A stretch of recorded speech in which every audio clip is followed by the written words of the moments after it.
Hello friends, prime tutorials online English में आपका स्वागत है। और आज हम सीखने वाले हैं कंजंक्शन। कंजंक्शन एक ऐसा वर्ड है जो वर्ड्स, फ्रेजेस और सेंटेंसेस को ज्वाइन करता है। A word used to join words, phrases और सेंटेंसेस। इसमें जो ये कंजंक्ट है, कंजंक्ट एक एडजेक्टिव है। उसका मतलब होता है को ज्वाइन, मतलब साथ में जुड़ा हुआ। कंजंक्ट वो एडजेक्टिव है और ये कंजंक्शन एक नाउन है। ओके, तो वर्ड्स को या सेंटेंसेस या फ्रेजेस मतलब शब्द समूह को जोड़ने वाला वर्ड वो कंजंक्शन होता है। For example, bread and butter, तो उसमें एंड है, वो दोनों को ज्वाइन करता है, ब्रेड और बटर को। Slow but steady means the race, ऐसी एक कहावत है, उसमें स्लो बट स्टडी, तो ये बट है वो स्लो एंड स्टडी को ज्वाइन करता है। डू और डाई, तो एक हमारी फ्रीडम फाइट के दौरान, एक स्ट्रगल के दौरान जो एक स्लोगन था, नारा दिया गया था गांधी जी के द्वारा, वो डू और डाई। तो बीच में जो और है वो दोनों सेंटेंसेस को ज्वाइन करता है। ये फुल स्टॉप रखा है, means it is a sentence, do or die. In English even a single verb can be called a sentence. For example, go, that is a perfect sentence. So there are various types of conjunctions, and the first one is coordinating conjunction. उसमें अलग अलग चार तरह के conjunctions हैं coordinating में। The first one is cumulative. Cumulative means सिर्फ दो पार्ट्स को ज्वाइन करते हैं, adds two statements. For example, he came and sat beside me. तो इसके अंदर जो एंड है वो टू स्टेटमेंट्स को ज्वाइन करता है। फर्स्ट स्टेटमेंट है he came, second statement he sat beside me. तो जब वो दोनों ज्वाइन हो जाएंगे तो फिर से वो ही रिपीट नहीं होगा, वो निकल जाएगा। सेकंड है एडवर्सेटिव।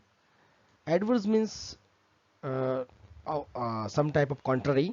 सो एडवर्सेटिव वो कॉन्ट्रास्ट दिखाता है, shows contrast. For example, they tried hard but couldn't convince me. तो इसमें जो बट है वो दोनों स्टेटमेंट में क्या कॉन्ट्रास्ट है वो दिखाता है। दे tried hard but couldn't convince me. Third, alternative. So alternative word सुनते ही समझ में आ जाएगा कि चॉइस की बात है, कोई ऑप्शन की बात है। So alternative gives choice. For example, she must leave now or she will miss the train. तो यहाँ ऑल्टरनेटिव है, ऑप्शन है, चॉइस है। अगर अभी निकलेगी तो ट्रेन मिल जाएगी, अभी नहीं निकली तो ट्रेन मिस हो जाएगी। So that is called alternative. The next last one is illative. First letter, that is capital I, and second and third letters, they are small l. So ILL, elative. So elative जो होता है वो conclusion दिखाता है, expresses conclusion, किसी बात का conclusion. For example, he must have seen something. उसने कुछ ना कुछ जरूर देखा है। ये conclusion क्यों आया? For he looks so scared. क्योंकि वो बहुत डरा हुआ दिखता है। तो he must have seen something, वो conclusion किस बात पे डिपेंड करता है? उसने कुछ ना कुछ देखा जरूर है। ही लुक्स सो स्कैर्ड, उसने कुछ ना कुछ जरूर देखा है क्योंकि वो बहुत डरा हुआ दिखता है। So that is illative. So this four are coordinating conjunctions. जो है वो है subordinating conjunction. Subordinate means depending on others, दूसरे पे ऊपर डिपेंड करने वाला। तो ये जो कंजंक्शन है डिपेंडिंग ऑन अदर, वो सबऑर्डिनेटिंग कंजंक्शन वो ऐसा क्लॉज के साथ यूज होता है जो क्लॉज अपने आप में अपना मीनिंग कंप्लीट नहीं कर सकता। ये क्लॉज के बारे में सीखना है तो आप मेरा जो दूसरा वीडियो है, सेंटेंस, फ्रेज, क्लॉज, ये नाम से मेरा एक वीडियो है, वो देखना।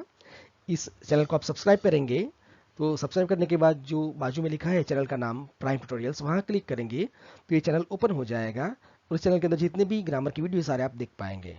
तो वो क्लॉज के बारे में जानने के लिए आप वो देख सकते हैं।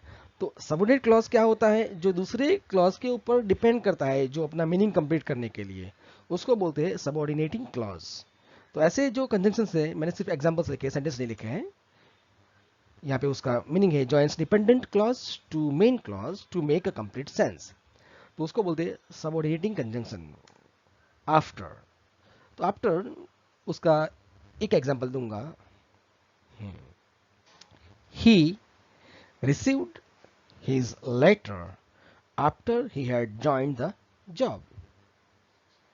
तो उसको जॉब ज्वाइन करने के बाद वो लेटर मिला जॉब पे जाने का, तो he received the letter after he had join the job. तो जॉब ज्वाइन करने के बाद लेटर मिला जो पहले मिलना था।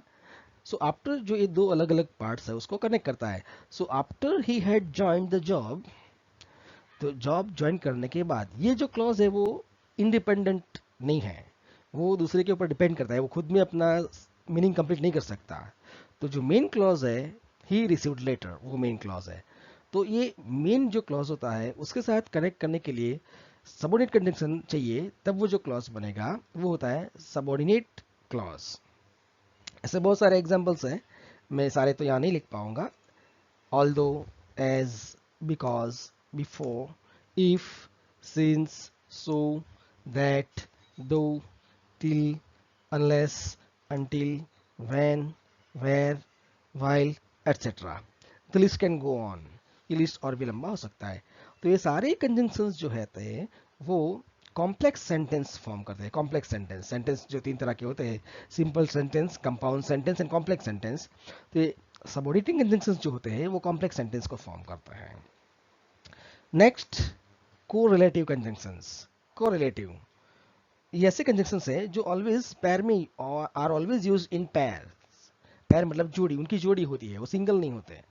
फॉर एग्जाम्पल आइदर और, तो आइदर के बाद डॉट डॉट फिर और के बाद डॉट डॉट, मतलब ये एक साथ आइदर और नहीं आएगा, आइदर के बाद कुछ वर्ड आएंगे फिर और के बाद। For example you can either play a game और वॉच टीवी, मतलब आइदर प्ले अ गेम और वॉच टीवी, या तो आप गेम खेल सकते हैं या तो टीवी देख सकते हैं, दोनों नहीं कर सकते, दो में से एक, आइदर और। In the same way neither nor, both and, not only but also, whether or, rather than, ये सारे कंजंक्शंस जो है वो हमेशा जोड़ी में होते हैं, उनकी जोड़ी है, वो सेपरेट यूज नहीं होते हैं। They are called correlatives, they are always used in pair. जो आइदर और नाइदर नॉर जो साउंड है वो ब्रिटिश साउंड है, ब्रिटिश इंग्लिश जो फॉलो करते हैं। अमेरिका में उसको ईदर बोलते हैं, either or neither nor, but we don't say either or neither nor, we say either or neither nor because we follow the British accent. Okay, so I hope that you have liked this video. Subscribe my channel, share it with your friends and enjoy grammar. Thank you.